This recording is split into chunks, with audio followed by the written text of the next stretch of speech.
हैं। हम लोग केमिस्ट्री फर्स्ट चैप्टर में ही है ना, आगे तो बढ़ नहीं रहा है, क्लास बहुत दिन से डिले हो गया था, थोड़ा तबीयत भी खराब की वजह से। तो पार्शियल इक्वेशन मेथड तो देख लिए थे हम लोग, उसमें कुछ डाउट तो नहीं है। तो आज का जो हमारा टॉपिक है, डाउट होगा तो फिर दूसरे दिन बताऊंगा, ठीक है। एक होता है एटॉमिक मास, क्या होता है एटॉमिक और मोलिक्यूलर ले लेते हैं, ठीक है। एटॉमिक और मोलिक्यूलर मास मतलब द्रव्यमान संख्या है ना, मतलब एटॉमिक मतलब परमाणु द्रव्यमान संख्या और आणविक द्रव्यमान संख्या, ठीक है। इसको हिंदी में क्या बोलते हैं, परमाणु द्रव्यमान संख्या, परमाणु द्रव्यमान संख्या, और इसको बोलते हैं आणविक द्रव्यमान संख्या, आणविक द्रव्यमान संख्या, ठीक है। तो परमाणु द्रव्यमान संख्या एटॉमिक मास क्या होता है, एलिमेंट्स का एटॉमिक मास होता है।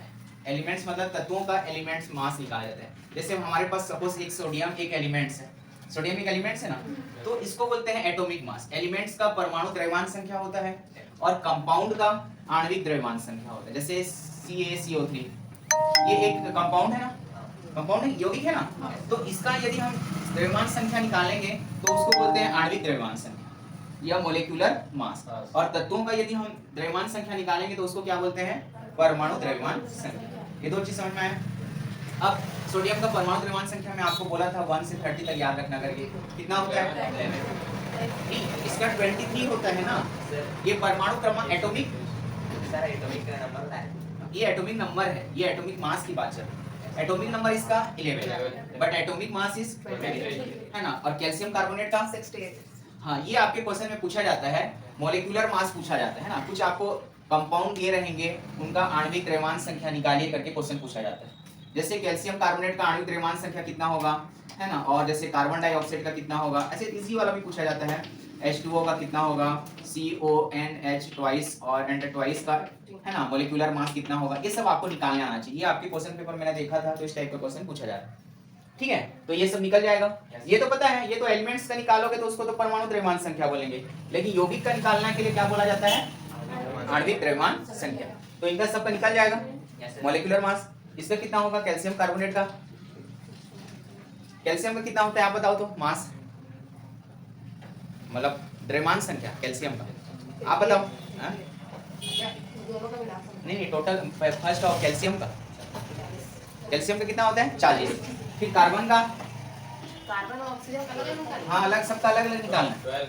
कार्बन का तो 6 होता है तो उसका कितना हो जाएगा 12 है ना। फिर ऑक्सीजन का 16 होता है बट यहाँ पे 3 है तो 16 × 3 कितना हो जाएगा 48। सबको ऐड करेंगे 60 और ये कितना हो जाएगा 100 होगा। तो ये इसका आणविक द्रव्यमान संख्या या मॉलिक्यूलर मास होता है।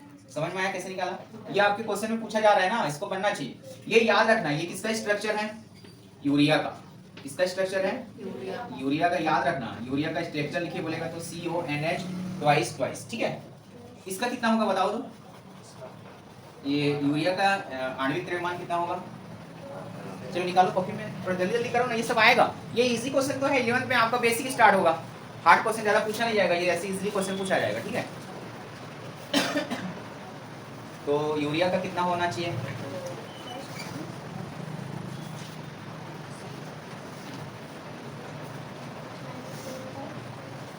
सिर्फ पावर किसका है, दोनों का है। देखो ब्रैकेट में रहता है तो ये दोनों के लिए यूज होगा, नाइट्रोजन के लिए भी और हाइड्रोजन के लिए भी। यहाँ पे हाइड्रोजन का ऑलरेडी ट्वाइस है,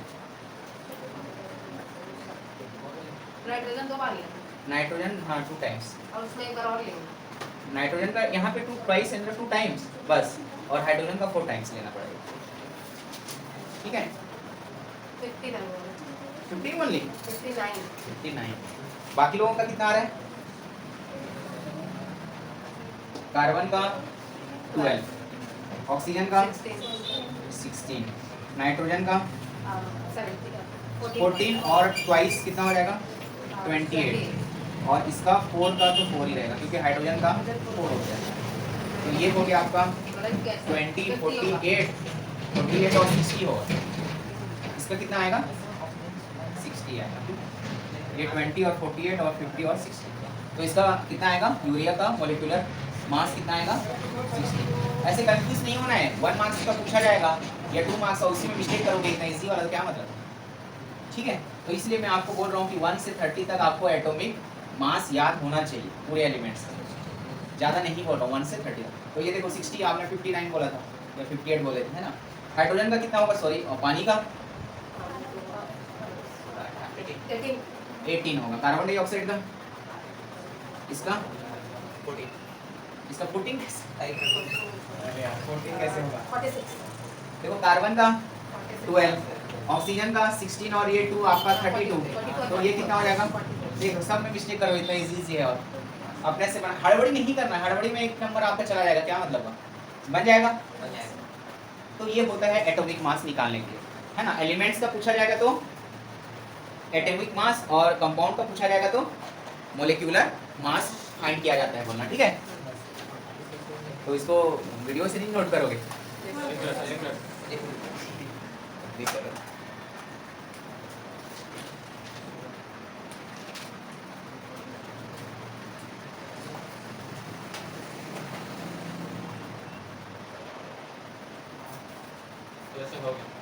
हो गया? ऐसे बहुत सारे क्वेश्चन होंगे, है ना, सबको बना के देखना, चेक करना, ठीक है।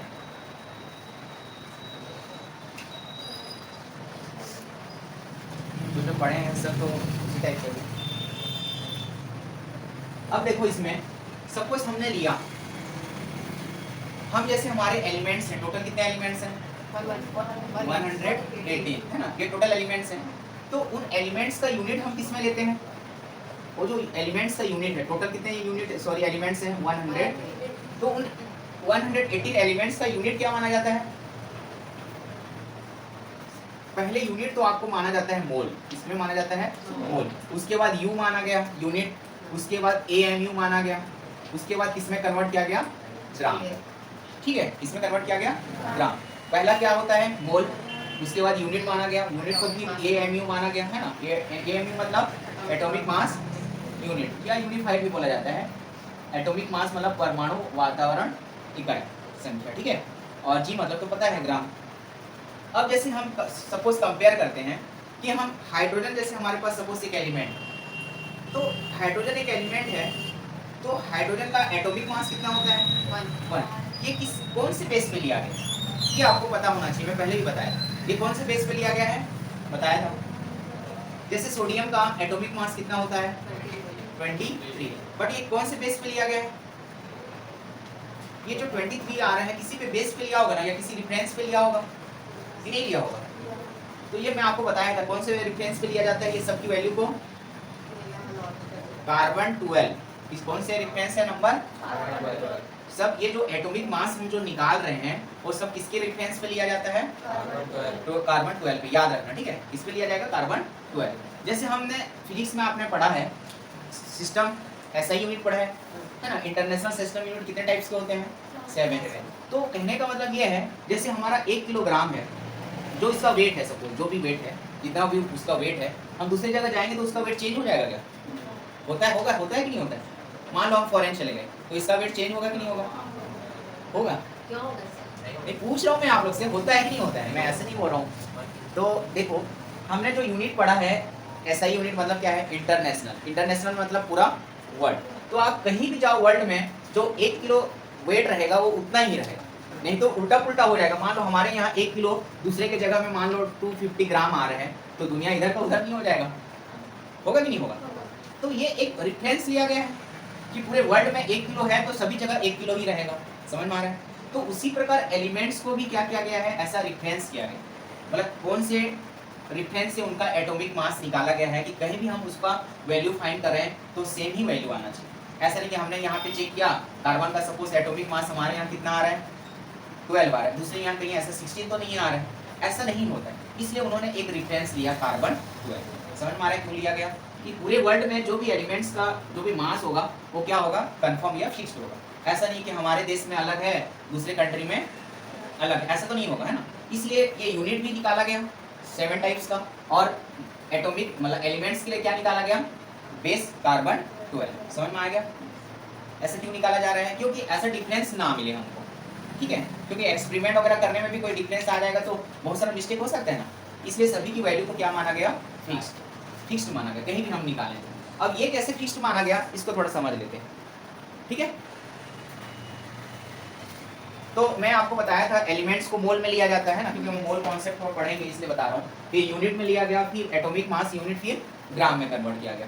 तो सपोज हमने बेस किसको माना, कार्बन 12, और कार्बन 12 क्यों बोला जा रहा है, ओनली कार्बन भी तो बोल सकते हैं। तो कार्बन 12 क्यों बोल रहे हैं, क्योंकि कार्बन के 2 आइसोटोप्स होते हैं, बताया था कि भूल गए।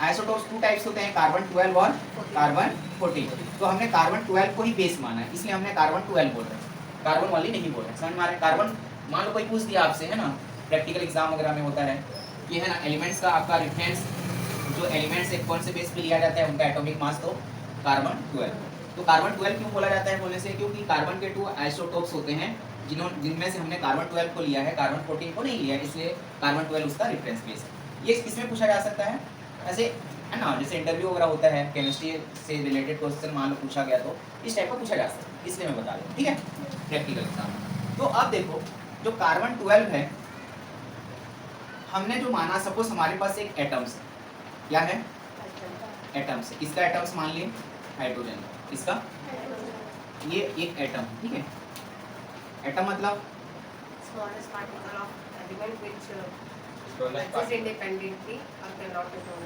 हाँ, मतलब एक ऐसा तत्व या उसका परमाणु बोला जाता है जिसको हम अलग अलग भागों में नहीं तोड़ा जा सकता, ठीक है, उसको हम क्या बोलते हैं, एटम या परमाणु। देखो हाइड्रोजन का कोई एलिमेंट है, जैसे ये चौक है हमारे पास, ये चौक को मैं तोड़ूंगा तो ये दूसरे में कन्वर्ट हो जाएगा क्या, चौक में ही रहेगा ना, जितना भी टुकड़ा कर लूँ, जितना भी छोटा कर लूँ, ये चौक ही तो कहलाएगा। बट इसको हम बोल सकते हैं कि ये चौक के पाउडर में कन्वर्ट हो जाएगा, बट चौक ही तो होगा ना। तो उसी प्रकार एटम को अलग अलग मतलब अलग तोड़ा नहीं जा सकता, जो भी तोड़ेंगे वो हाइड्रोजन ही एटम कहलाएगा ना, कि कोई दूसरा कहलाएगा। तो इसको हम मान लिए कि हाइड्रोजन का एक क्या है, एटम, ठीक है। अब इस एटम का जो मास होता है, इसका जो मास है उसको हम बोलते हैं एटॉमिक मास। उसको क्या बोलते हैं, एटॉमिक मास, इसको क्या बोलते हैं ना, ये समझना है ना अच्छे से। हमारे पास सपोज एक एटम हमने फाइंड किया हाइड्रोजन, जिसके मास को हमने लिया एटॉमिक मास माना। अब इस एटॉमिक मास को एक्चुअली में कौन सा मास बोला जाता है, रिलेटिव एटॉमिक मास। क्या बोला जाता है, relative atomic mass. Only for atomic mass नहीं बोला जाता, क्या बोला जाता है, रिलेटिव एटॉमिक मास। और रिलेटिव एटॉमिक मास क्यों बोला जाता है, क्योंकि ये कार्बन के रेफरेंस से लिया गया, इसलिए इसको हम क्या बोलते हैं, रिलेटिव एटॉमिक मास। अब ये रिलेटिव एटॉमिक मास क्या होता है, हमने एक एलिमेंट्स को चूज किया कार्बन 12, किसको चूज किया, इस कार्बन 12 के 1 एटम में, कार्बन 12 का 1 एटम लिया, ठीक है, एक ही लिया ना हमने, उस 1 एटम को हमने कितना पार्ट्स किया, 12 पार्ट्स किया। कितना पार्ट्स किया, है ना, 12 पार्ट्स करोगे कितना पार्ट्स हो गए ये,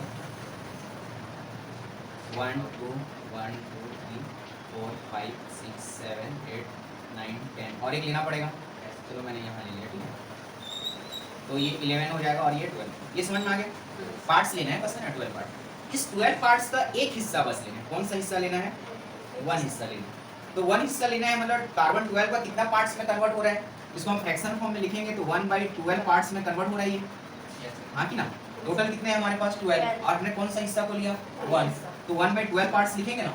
इसका ले रहे हैं आप, और एन एटम ऑफ कार्बन 12, इसका ले रहे हैं कार्बन 12 का। अब देखो इस एक हिस्से का जो मास है उसको हमने क्या माना, यूनिट माना, उसको हमने क्या माना, 1 यूनिट माना। उस किसके माना, पूरे एटम्स के मास को नहीं माना, किसके माना, कार्बन 12 के हमने 12 पार्ट्स किया, उस 12 पार्ट्स के एक हिस्से का मास जो है हमने क्या माना, 1 यूनिट माना। और ये जो 1 यूनिट होता है वो हाइड्रोजन के 1 यूनिट के, मतलब हाइड्रोजन के 1 एटॉमिक मास की क्या होता है, बराबर होता है। इसलिए हाइड्रोजन का एटॉमिक मास कितना होता है, 1। पूछा जाएगा मान लो हाइड्रोजन का एटॉमिक मास 1 क्यों होता है बोलने से, ये आपको बताना पड़ेगा, क्योंकि हमारा जो रेफरेंस एलिमेंट्स है कार्बन 12, और कार्बन 12 का हमने कितना हिस्सा किया, 1/12 parts of an element of carbon 12, और उसका एक हिस्से का जो मास है वो हाइड्रोजन के मास के इक्वल के बराबर आया है ना, इक्वल आया, इसलिए हम उसको हाइड्रोजन का एटॉमिक मास क्या लेते हैं, 1 लेते हैं। यहाँ तक क्लियर हुआ, ठीक है। अब यहाँ क्लियर हुआ, कहने का मतलब ये है, जैसे देखो आप कुछ भी खरीदने जाते हो, मान लो सब्जी खरीदने जाते हो, है ना, पोटैटो खरीदते हो, तो ऐसे दे देता है कि किसी से कंपेयर करके देता है, पहले तो वेट करते हैं ना कि ऐसे दे देता है कि ले भाई ये तेरा 1 किलो है ले जा, ऐसे थोड़ी बोलता है, कंपेयर करता है कि नहीं करता है। तो इसी प्रकार एलिमेंट्स को भी कंपेयर कर करके उनके मासों को क्या किया गया, निकाला गया।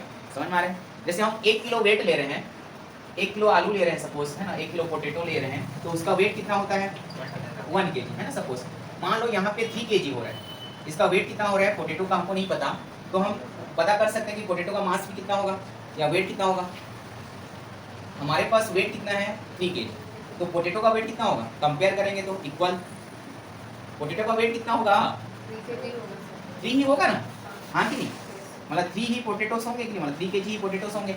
तो कहने का मतलब ये है, अब हाइड्रोजन को हमने लिया, कंपेयर किया, अब हमने देखा कि हीलियम लिया हमने, हीलियम जो लिया इससे हमने कंपेयर किया, 1 यूनिट से कंपेयर किया, लेकिन इसका जो एटॉमिक मास है इसका कितना आया, 4 टाइम्स आया। कितना आया, मतलब इसके 4 टाइम्स के बराबर आया, मतलब कितना आया, 4 यूनिट आया।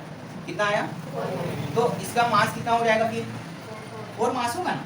इस प्रकार हमने कंपेयर कर करके, है ना, एलिमेंट्स के मासों को हमने क्या किया, फाइंड आउट किया। समझ में आ रहा है, यहाँ तक क्लियर, किसी को डाउट है ना, एलिमेंट्स के मास को हमने किस प्रकार डिफाइन किया या किस प्रकार फाइंड आउट किया, तो ये सब आपको बताना पड़ेगा प्रोसेस, क्लियर ना। जैसे हम ये कंपेयर करते हैं तो ऐसे ही बढ़ते जाएगा ना, इधर मान लो 5 kg है, मतलब आलू भी कितना होगा, कंपेयर करेंगे तो 5 पोटैटोस होगा, तो उसका मल्टीपल फॉर्म में जा रहा है। तो उसी प्रकार हमने देखा कि जैसे हमारे पास मैग्नीशियम है, मैग्नीशियम का एटॉमिक मास कितना होता है, ये इसका कितना होता है 12 और 12 का 24, और इसका जो 24 है किसके बराबर आ रहे हैं, ये 24 U के टाइम्स के बराबर आ रहे हैं। तो इसका मैग्नीशियम का एटॉमिक मास हमने कितना ले लिया, 24। समझ में आया, ठीक, डाउट कुछ वहाँ पे, सर इसका इसके पास अपने आप 24 नहीं हमने वेट को कंपेयर कर रहे हैं ना, एक साइड हमने मान लो वेट को रख रहे हैं, ये जो पार्ट होता है 1 किलो का, 3 किलो का, 4 किलो का, है ना, उसी प्रकार हम एक साइड क्या रख रहे हैं, कार्बन 12 के एक पार्ट के मास का वेट रख रहे हैं। तो मास जो है ना, मास का जो वेट रख रहे हैं वो कितने मल्टीपल के बराबर आ रहे हैं, हम किसका रखें, अभी मैग्नीशियम का रखें, तो मैग्नीशियम के बराबर हमने कंपेयर किया तो ये 24 यूनिट्स ऑफ टाइम्स के बराबर आ रहे हैं। तो इसका मास कितना हो जाएगा, 24 ही होगा ना। तो यही तो बस करना है, समझ में आ रहा है कैसे निकाला जा रहा है, जितना आएगा उसको उसके मास को माना जा रहा है, जितना मल्टीपल है वो उसका मास है, ठीक है।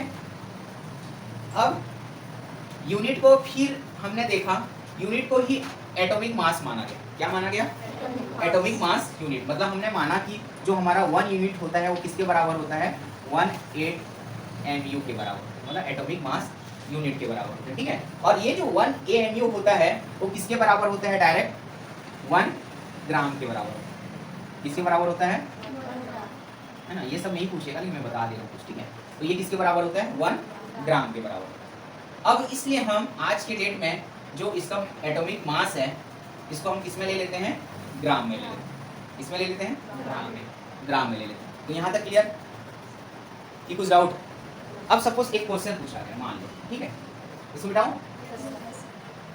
ये सब बेस से समझ में आया कहाँ से लिया गया, और कार्बन के अलावा कोई दूसरा एलिमेंट्स क्यों नहीं लिया गया, क्योंकि कार्बन के अलावा कोई दूसरा एलिमेंट्स इसलिए नहीं लिया गया क्योंकि एक्सपेरिमेंट हमने कार्बन 12 के बेस पे कर चुका था, फिर बाद में दूसरा करना चाहा तो इसका जो वेट है उससे बहुत कम हो जा रहा है। मान लो 1 किलो का जो वेट है और इसके जो मास के बराबर जो आ रहा था वो बहुत कम हो जा रहा है, इसलिए बाकी दूसरा एलिमेंट्स को हम उन्होंने फिर बाद में ट्राई नहीं किया, ठीक है। तो इसलिए हमारा कार्बन ही हमारा बेस रहेगा, अभी तक वही है, ठीक है, उसको चेंज नहीं कर सकते, उसको चेंज करेंगे तो फिर इधर उधर हो जाएगा सब, ठीक है। तो लेट हो रहेगा, नहीं सर, वो बार-बार बोल रही है, सच तो हो गया। एक सेकंड चेक करेंगे। और क्या बताने वाला था, ठीक है, मैं सपोज ये बोल रहा था, अब O2 है ना, ग्राम, O2 मीन्स ऑक्सीजन हमेशा किस फॉर्म में रहता है, O2 फॉर्म में रहेगा, ठीक है। ऑक्सीजन में है ना, आपको मान लो निकालना है कि मोलों की संख्या फाइंड करनी है, ऑक्सीजन ग्राम में मोलों की संख्या कितनी है, क्योंकि हमको मोल पढ़ना है, मोलों की संख्या कितनी है, तो कैसे निकालोगे, मोल मतलब वही है, मैं बताया था वो यूनिट है ना, ये आपका यूनिट किसमें गिवन है यहाँ पे, ग्राम में, इसको हमको कन्वर्ट करना है किसमें, मोल में, तो कैसे कन्वर्ट करोगे, निकलेगा, ग्राम को आपको किसमें कन्वर्ट करना है, मोल में, तो बनेगा इस टाइप का क्वेश्चन, हाँ या ना, नहीं बनेगा। अब देखो O2 ग्राम में कितने एटॉमिक मास होते हैं, O2 ग्राम में है ना, एटॉमिक मास कितना होता है, 16 एटॉमिक मास कितना होगा, 16 और ट्वाइस भी है ना, 32 तो 32 ग्राम होगा। O2 ग्राम में एटॉमिक मासों का नंबर जो होगा कितना होगा, ठीक है, 32 ग्राम।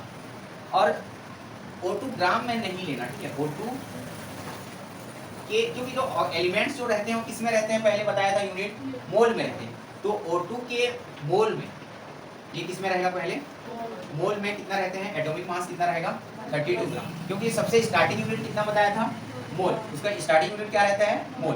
तो O2 के एक मोल में कितने एटॉमिक मास रहेंगे 32। अब मैं इसको उल्टा लिख रहा हूँ, है ना। 32 ग्राम ऑक्सीजन में हाउ मेनी मोल, कितना मोल रहेगा, 1 मोल रहेगा ना, 1 मोल। इसको उल्टा लिखा 32 ग्राम। देखो O2 के एक मोल में एटॉमिक मास कितना है 32 ग्राम, तो 32 ग्राम ऑक्सीजन में 1 मोल रहेगा।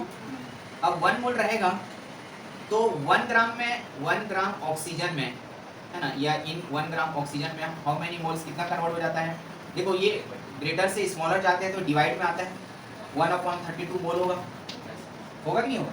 अब हमको कितने ग्राम्स के लिए निकालना बोला गया है, O2 क्वेश्चन तो अलग था, ठीक है। O2 के 96 ग्राम में मोलों की संख्या निकालना है, ठीक है। O2 के किस में निकालना है, 96। तो यहाँ पे अब 1 ग्राम के लिए इतना है मोलों की संख्या, तो 96 ग्राम के लिए ऑक्सीजन में मोलों की संख्या क्या हो जाएगा, 1/32 इंटू 96 मोल होगा, हाँ कि ना। कटेगा काट देना, 31 जा और ये 3 जा, तो कितने मोल आ रहे हैं 3 मोल। तो इन 96 ग्राम ऑक्सीजन में कितने मोल्स होते हैं 3 मोल्स। ये आपका आंसर है। इस टाइप का क्वेश्चन पूछा जाएगा, ठीक है। मतलब O2 के 96 ग्राम में मोल आपको पढ़ेंगे अभी, मोल को मोल ही बोला जाता है, ठीक है। इंग्लिश में मोल बोला जाता है और हिंदी में भी मोल ही बोला जाता है, ठीक है।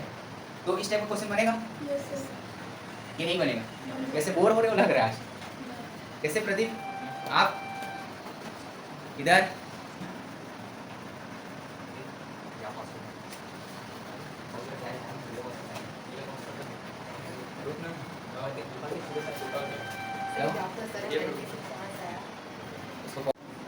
अगला जो हमारा टॉपिक है मोल कॉन्सेप्ट, ठीक है। मोल कॉन्सेप्ट,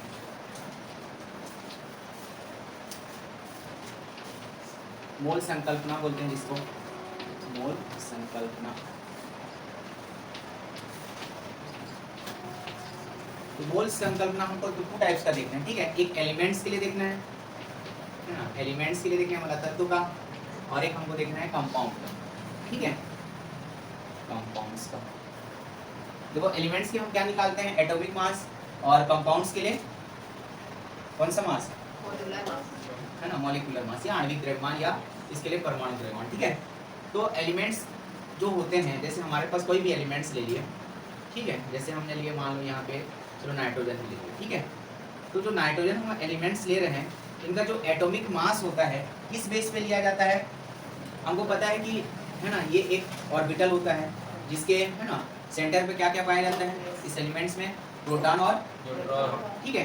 तो प्रोटॉनों का जो नंबर है और न्यूट्रॉनों का जो नंबर है, उनका सम को ही बोला जाता है एटॉमिक मास लगभग, ठीक है।